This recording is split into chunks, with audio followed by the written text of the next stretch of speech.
Hello, entrepreneurs. Joe DiChara, CPA extraordinaire, coming to you live from downtown Flushing, New York still, for another amazing Bedrock interview with Tracy Beavers Coaching. So my first question is, coaching your last name? No, sir. Oh, okay.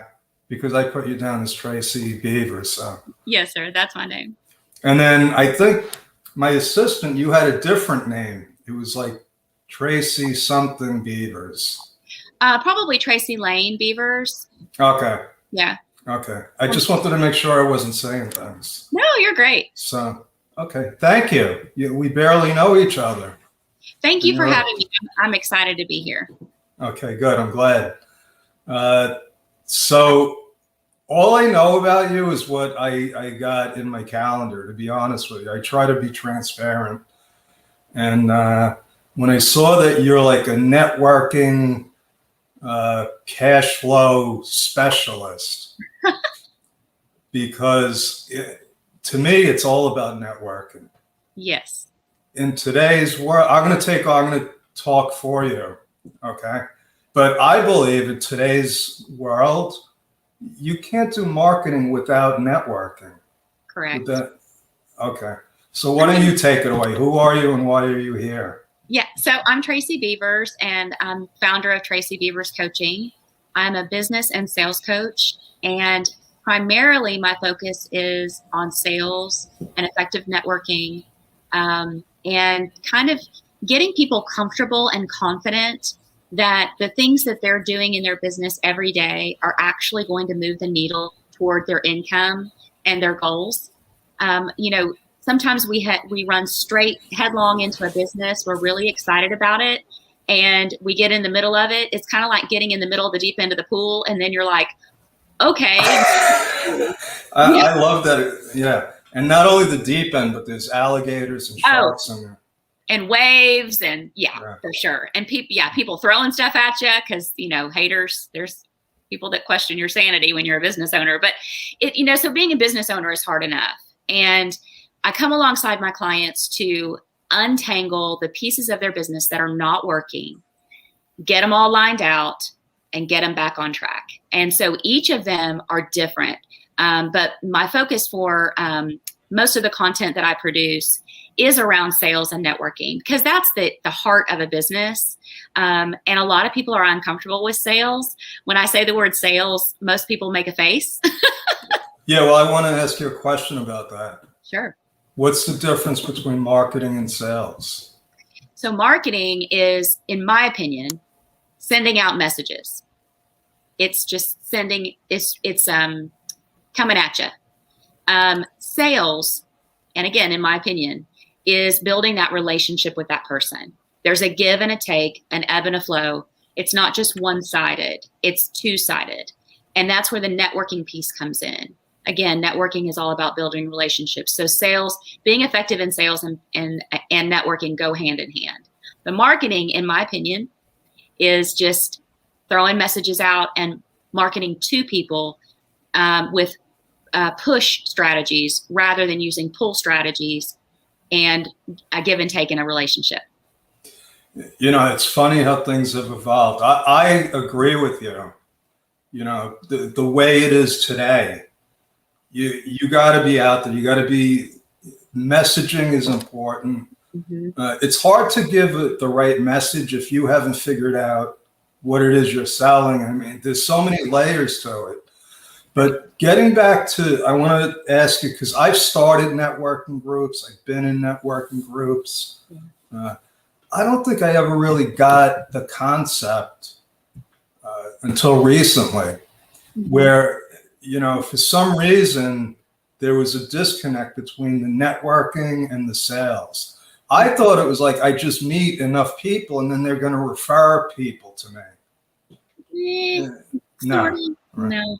Is that was the wrong expectations, right? Well, yes and no. So you're not wrong. It's just there's that middle piece that you're missing. And the middle piece is the meat in the sandwich. So you got a sandwich. I don't know why I'm throwing out all these analogies today. I heard that. I like the sandwich one. You got the sandwich. So you've joined the networking group, right? and you're going in the room, but you've got another piece of bread over here where you're expecting the referrals in the business. And in the middle is the goodies that are in the sandwich. And that's where the relationships have to form. You know this from being in business for so long. People want to do business with people they know, like, and trust. And referring somebody to, if I were to refer a friend to you and you refer a friend to me, we are both risking our reputations with that referral. So referring, especially now, people really want to make sure that the person I'm sending my best client to is going to treat them the way I want them to be treated.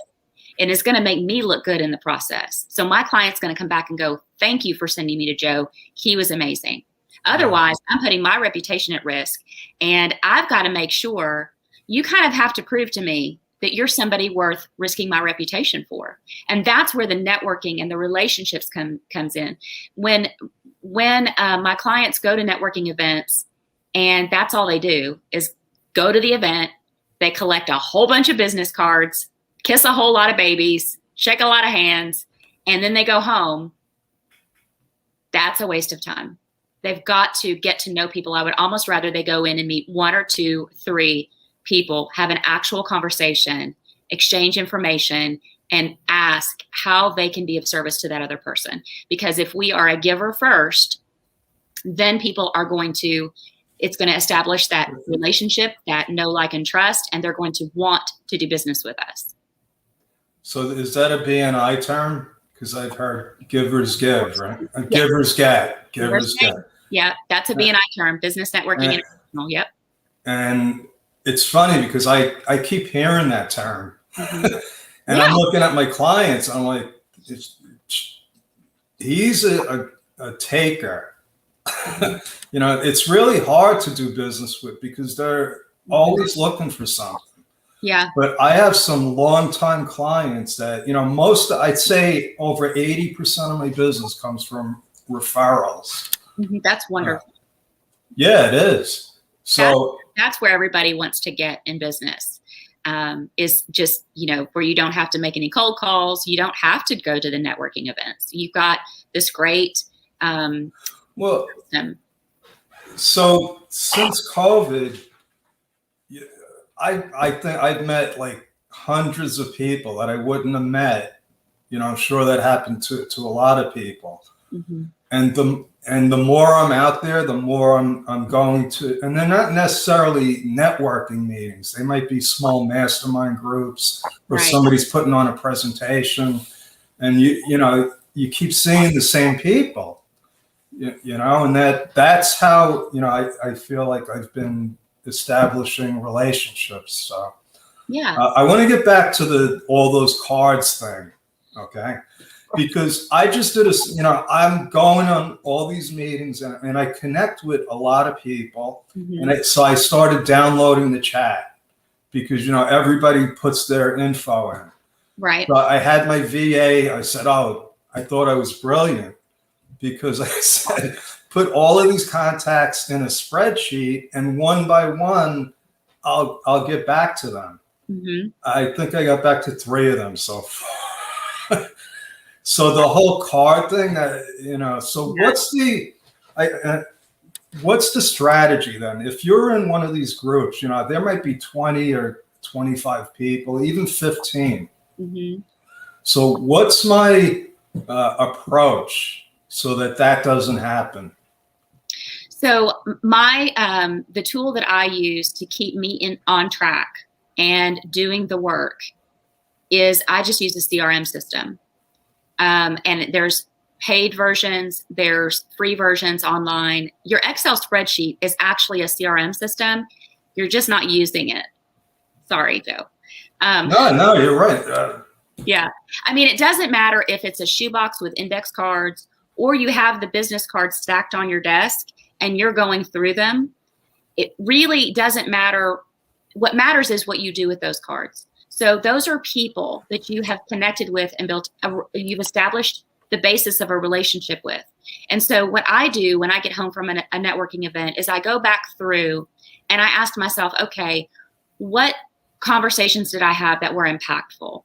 who made an impression on me? Who do I want to build a relationship with? Who can I help? And who do I think could possibly help me? And you're correct, being a giver first, Mm-hmm. the way that I've been successful. There's a really great book called The Go-Giver, based on being a giver first. And isn't it Brian Tracy or somebody who said, if you help enough Zig Ziglar. Zig Ziglar, that's one of my favorite. Yeah. Mm-hmm. That's why I said, I was a nasty, miserable accountant. And then I started reading books like The Science of Getting Rich and Napoleon Hill. Yes. And it's like, oh my God, it finally sunk in. Just took a little bit, but that's okay. Yeah. Yeah. And it works. It works without a doubt. You did a lot of things right in meeting the people and making those connections, but getting them back home and not doing anything with them.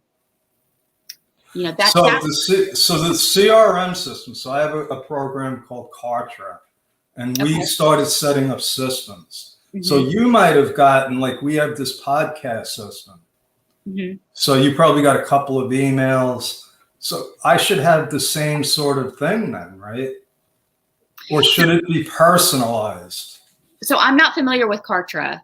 Is it? It's just like an email program. You could time you just put the name in, mm-hmm. and it'll say, even up to like 15 minutes before you could get a text. Got it. Okay. It's automated. So I don't think that's an effective way to network, because it's a cold text. It's a cold email. My success in business has come from making warm connections, even if it's on Zoom. Let me get to know you. Are you married, not married, kids, no kids? Are you from here? What's your story? Everybody's got a story.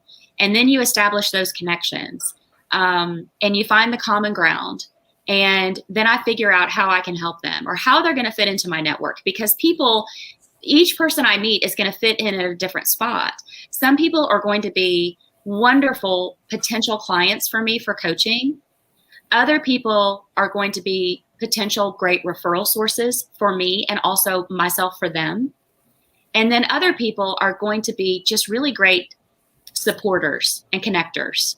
And so you really kind of have to decide what bucket they go into, and then that will let you know what the next follow-up is. But if I have met somebody that I feel like I've got a really great connection with, I'm going to reach out and somehow get them an audio message. That is the most impactful thing. A lot of people don't answer the phone anymore, which is completely understandable, because they probably don't have my phone number in their phone yet, and they don't recognize it, and they think it's spam. But I could leave them a voicemail, and I could say, hey, it's Tracy. I met you at the, chamber networking event. Loved our conversation. I'd love to hear more about your business and how I can help you. Maybe we could connect over Zoom or coffee, whatever your schedule allows. So I'm sorry to stop it. I have this program called Loom. Yes. Where you do like short little videos. I mean, it's free if you do them for like under 5 minutes. Yep. I think that's and it's so easy. You do it for like 1 or 2 minutes. Yep. What I love about Loom is it is the next best thing to being right in front of them, because they can see your face, they can see your smile, they can hear your voice. There's so much that is lost in translation of the written word on a text message or an email, because human beings, we communicate more in what we don't say than what we do say. I can't tell you how much trouble I've gotten into using text messages and emails. Because I have a dry sense of humor, and apparently it doesn't come out well. It doesn't translate very well. Especially for people that just met me. Yes. Yeah, okay. For sure. So what I love about things like Loom is, like I say, they can see your face. It's a short video. It's fun. It's like you make the video. And I did this recently. I did a 5-day workshop in my Facebook group, talking about the 5 biggest mistakes that entrepreneurs make, and launching my 6-week online course. And after that, I had a lot of people that said the feedback was great. And I recorded a short Loom video, and I sent it through Facebook Messenger to everybody that had been on live at some point or caught the replay, did the homework or whatever, and just said, hey, I am so excited that you were with me in the workshop. Thank you so much for giving me your time. It's such a gift and it means so much to me. And I would love to know what your favorite thing was or your biggest takeaway. And people were so excited. One guy emailed me or texted me back and said, how the heck did you make that video? I was like, let me see the Luma. Did you, I want to lower my phone. I've done this so many times when people call. It's usually my mother or my sister or somebody. Right. I'm like, Mom, I'm in the middle of an interview. Right. I turned mine on Do Not Disturb just so that nobody can get to me right now. Yeah. So, okay. So tell me about affiliates. Because, so I meet a lot of people and we have an affiliate program and, sometimes it works. I'm asking you, is an affiliate program appropriate for an accountant? Gosh, that's a great question. So tell me a little bit more about it. Does it work? Well, I'll tell you why. No, it hasn't worked. And that's the problem. Okay. Well, tell me the details of it. Well, we do bookkeeping, tax returns, whatever, and we offer affiliates up to 20%. Got it. So basically, I send you a referral, and if that person becomes your client, you send me 20%. Right. Got it. So we've set that up with a couple of affiliates, and we got nothing. Yeah. And it was like, oh, I'm building something. Like, but we put time and effort into talking to them. And I'm like, the best referrals come from people that they actually call me and say, is it okay if I send my friend to you? Right. And I was like, well, let me think about that. And I pause and there's silence and I say, okay, I could fit them in. Right. Yeah. But it's almost like I would rather get somebody like that than somebody that came to me because the other person is going to get money. Right. Correct. I'm not sure. I haven't dabbled in affiliate programs. Okay. A couple of things come to mind though. People want to know what's in it for them.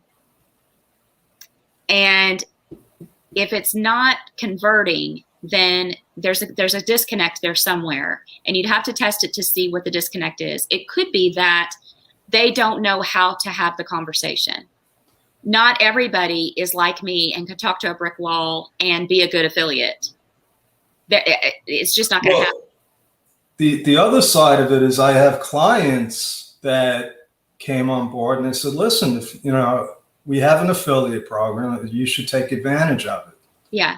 And then I have clients that know about it and they're just happy, sending me people. Well, but I thought that was somehow connected with networking. I don't think it's connected with networking. I mean, to me, networking is expanding your network and your reach and the people that you know, and you could refer to, and they could refer you back.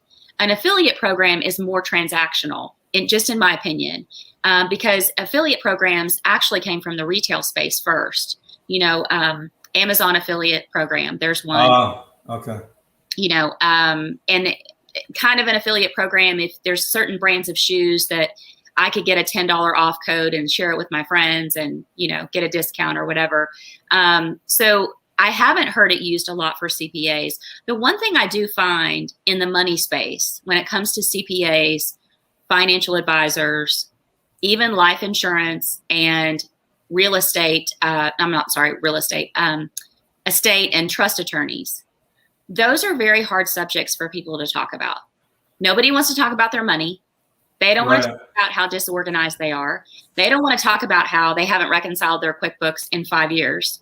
And the IRS. Oh, my clients, I guess. Yeah. And, nobody wants to talk about how the IRS is knocking on their door or that unless they're knocking on their door. Right. You know what I mean? And it's the same thing with financial advising. That is a hard referral, even in a professional networking organization like BNI, because I've been in BNI over 10 years. The financial advisors know going in that that's a hard referral. And it's because people don't sit around the dinner table or the cocktail party talking about their money. So it may be an uncomfortable conversation for someone to have, and that person may not understand exactly how to broach the subject to maximize the affiliate program. So there could be a couple, and it could be the amount of money they're getting. They're not comfortable putting themselves out there for it. Does that make sense? Oh yeah, absolutely. So let's go to the other part of that caught my attention about you, and that's closing the sale, because now I think we have like the two ends of the sandwich, but we got to connect them, right? Right. Yeah. So do you mean closing the sale in terms of asking someone in your networking group for referrals, or do you mean closing the sale in terms of I'm closing a client on my services?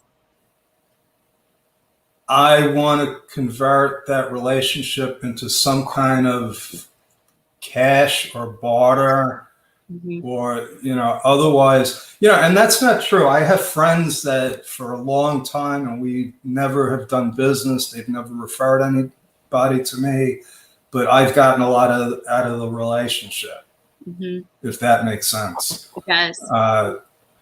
But I'm in business. Let's cut to the chase. We're in business, right? If I'm not in this to generate cash flow, then I'm wasting.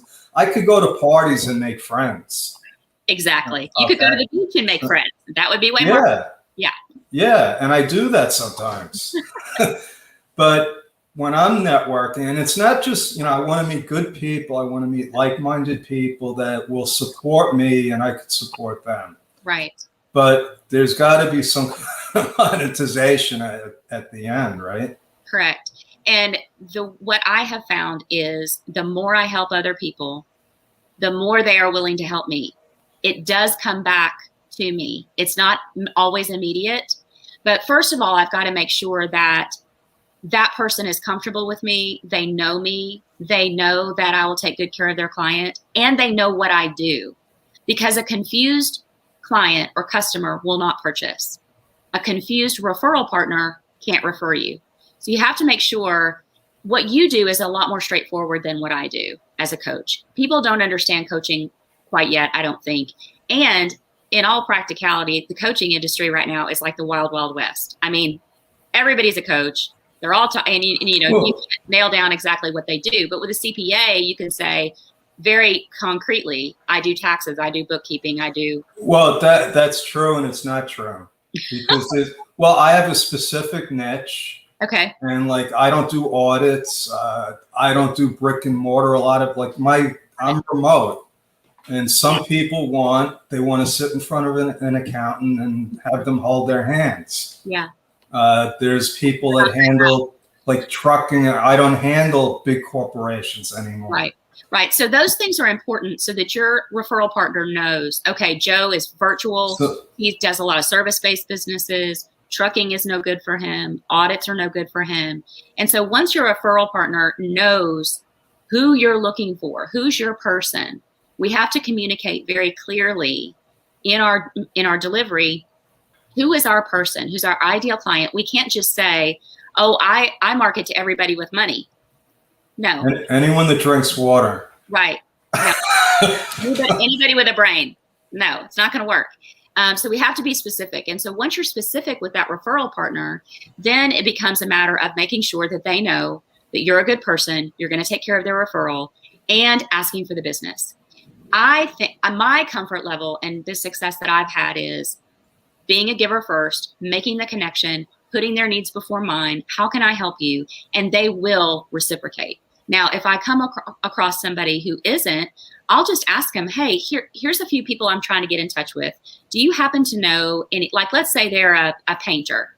And I could say, do you happen to know any other painters in town? Because they all talk that maybe are just, they seem stressed, they seem overwhelmed, or they're wanting to grow their team. They've talked to you about it, but they just don't know where to start.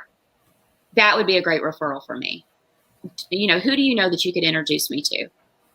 Sometimes you just have to ask.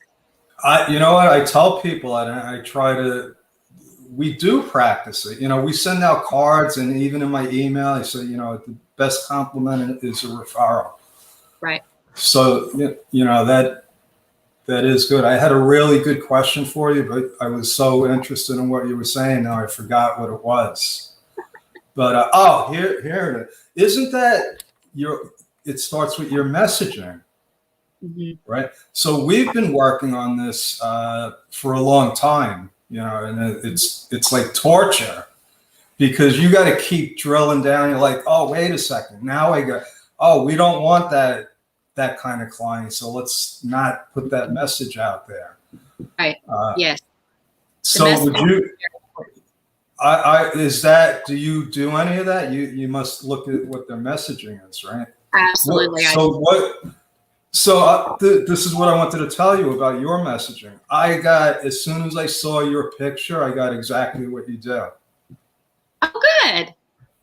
Because I didn't even see coach there. I saw networking and closing sales or whatever else it said, but that's what I focused on.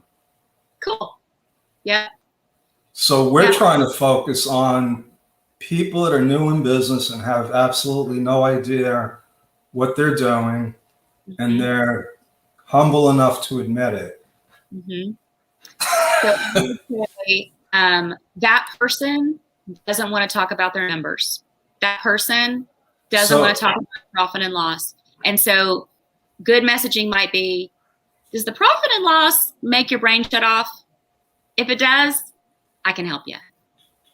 We have to speak to their pain point. What is the pain point of your client? The pain point is they're not good. Maybe they are good with numbers, but they've got so many other plates they're spinning to get this business off the ground that they haven't even had time to think about it. Do they want to do QuickBooks? Do they want to use an Excel spreadsheet? Do they want to just get a piece of paper and a pen and start writing down income and expenses? So they need somebody to come alongside them and say, I help people just like you nail down your profit and loss, nail down those balance sheets so you can see where your expenses are and how much each thing in your business is costing you. And you can see exactly how much money you're making so that we can tweak it and make you more. So at the end of the day, every person that's in business wants to make money and they want to avoid the things that bring them pain. So for me, talking to people about sales coaching, I speak to the fact that people are uncomfortable in sales. They don't want to sound annoying. They don't want to sound spammy or salesy. They end up feeling weird, and it's like their brain shuts off. And, another area I help people with is their pricing. When somebody says, how much do you charge? And your brain shuts off and you don't want to answer the question, that's a problem. And there's a lot of people out there that will skirt the issue, and they'd sooner have the client figure it out for themselves than quote their price. And so for those people, I would say to them, does that make your brain shut off? And they go, yeah. And I go, well, I can help you with that. I hesitate to give anybody information. Like when they say, what's your budget? Yes. I'm like, I started to just say zero. I don't want to spend a penny. If you could figure out how I can do that, then I'll hire you. Right. So I don't answer that. Or these websites where they're like, oh, book a free appointment, and they want my whole life history. Right. I know what they're doing. They're looking for our pain points. Right. Right. Well, they want your email address too, so they can send you, marketing emails. And that's fine. If they're going to give me a free report and not ask me my whole life story, I don't have a problem doing that. Right. Right. So I realize that I really hate to see entrepreneurs struggle because they don't have the tools, resources, and knowledge to run their own business. Right. And that's why I started Bedrock, and we offer a CFO starter package that starts at $47 a month. Okay. Because we had to, price certainty. We tell them exactly what it's going to cost them for the whole year. And it's probably 50% less than any other CPA firm because we have a good system, but you got to follow the system. Yes. And, that's what our message is, and I'm going to stick with that. But that's what I want in everything, all of our social media. And this way, when I do connect with people, Mhm. right, they're going to check me out, right? Yes, they are. They're looking for social proof. Yep. So what's the strategy? Because there's or do I have to know where they are? Can you be more specific? Can you give me Yeah, an example? I avoid LinkedIn now because it's almost all spam. This is true. There's a It's lot my of birthday. It's my birthday. I must have had 100 people wish me happy birthday, and I don't know. I think I know two of them. Right. I understand. Yeah, there's spam on all. There's a lot of spam on all social media. There's a lot of on LinkedIn. There's a lot of people that want to recruit me for a job. Yeah. Oh, not interested in a job. I'm happy. So, what was your question though? What about like the link tree? So, I don't know. My question is, so right now I have a media sheet. Okay. A media page. Mm-hmm. So I guess I could just send them there so that they could check me out, right? Sure. And I'm in control of what they say. Because like you, I didn't have your address. So I just did a Google search, Mm-hmm. and I didn't do a good one because I didn't spend enough time on it. Got it. Yep, that's okay. If you Google Tracy Beavers, my website will pop up, and my television interviews and things like that. Yeah, so this is I went way over. I try to keep these like less than 20 minutes, but yeah, I was picking your brain. I don't know if you realize that, but I did. This is how I get free professional advice. It's absolutely fine. It allows me to show your listeners what I can do for them. So it's good marketing for me too. Yeah, I understand it works, but it's a win-win, right? Yes. We can help each other. So with that, how do people get in touch with you? So I have a website, tracybeavers.com. And also on Facebook, I'm Tracy L. Beavers, my Facebook group. It's really fun. It's called Be a Confident Entrepreneur, Gain Confidence and Grow Your Income. And that's for entrepreneurs and people in sales. That's where I ran the free 5-day workshop last week. I do have a 6-week online self-paced course that will guide somebody through gaining confidence in several areas: sales, networking, using a CRM system, understanding their messaging when they're marketing, understanding how to communicate what they do, nailing down that elevator pitch, because that's so, so important. And then things, obviously there's a mindset piece in there as well, and working on their schedule. I'm laughing because I work with a lot of brand new business owners now, and my head is spinning, but you're right. Yeah. And it's overwhelming, especially is. for new people. It is. But there's a lot of things to figure out. There's a lot of moving parts, and people need a coach to come alongside them and say, okay, we're focusing on this. We're going to get this done. Then we're going to move to this. Then we're going to move to this. And we're going to keep you systematically moving forward, because what happens is, as human beings, we go, oh, squirrel, wait, okay, hold on. No, this business down the street. Shiny object syndrome. Yeah, or maybe I should do that. That business is like mine, and they just bought a new sign. Maybe I should buy a new sign. I started a publishing business because somebody told me, oh, you should start a publishing business. Right.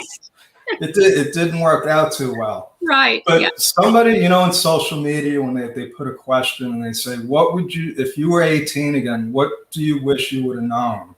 Oh. And I put in how important the relationships are. Yes. So, that's the truth. For me, I'm like, forget about the social media, or start making connections. Yes. And it's so easy. It's so easy to do. And then you do slowly, because now you have connections. And once you have a Facebook group, you could tell your connections, hey, I have something for you to come to now. Right. For sure. So give us some words of wisdom. So with regard to sales, I would say, be a human being. Don't make it weird. Don't think you got to put on a sales hat and a sales suit and start using sales words. It's not the way it works.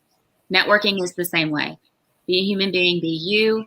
Ask people about them, make that connection, find that common ground, ask how you can help them. They will ask how they can help you. And that's how the network is going to grow.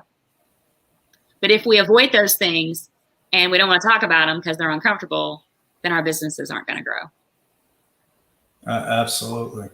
One last question, because I know when I first started networking, it was hard because I'm like, I was an accountant. I didn't want to go out. I mean, if it was a party, it's like, yeah, no problem. I'll go up to anyone and talk. But Right. now I'm going to places and having breakfast in suits. Right. It was uncomfortable. Yeah. So what's a good way to get a newbie comfortable? And I cover that in my course too, because just because you're introverted or a little on the shy side, or because you're a CPA, you do not get a free pass on networking. You do not get to use that excuse. So for me, networking has always come natural. I always had talks too much in class written on my report card. I had a future in sales from birth. But I know that not everybody else is that way. Introverted people, what I coach them on is get in the space, get to the breakfast table, wear your suit if that's what makes you comfortable, but get the other person talking. Everyone's favorite topic is themselves. And that's a great piece of advice. Yeah. So just ask them about them. How, oh, what's your name? Hold on. How do you spell that? Okay. And am I pronouncing it correctly? And, are you married, not married? Are you from here? I'm not from here. Were you born here? And just get them talking. Oh my gosh. People, let me show you my grandkids. Let me show you my dog. Oh, the dogs are great. Yeah. Anybody that, And if you're talking about business, you can ask them, Joe, when did you start your CPA firm? And why the heck did you want to be an accountant? Like, do you love numbers? Are you one of those people? No. I became a CPA because I wanted to own businesses. Got it. And I thought that was the easiest way to learn about it. That's awesome. So tell me more about that. What businesses did you want to own? And see, there goes the conversation, and now we're networking. Yeah. Okay, we can network later. Because we will network, because I'm going to invite you to my mastermind group. I like to invite everybody. It's mastermind with Joe DiChiara. Oh, it's mastermind with Joe DiChiara. Just awesome. Google me, joedicharacpa.com. All right. Thank you to Tracy Beavers Coaching. Thank you, Joe. I appreciate you so much. Okay, that's our story. We're sticking with it. Over and out. God bless, and we will see you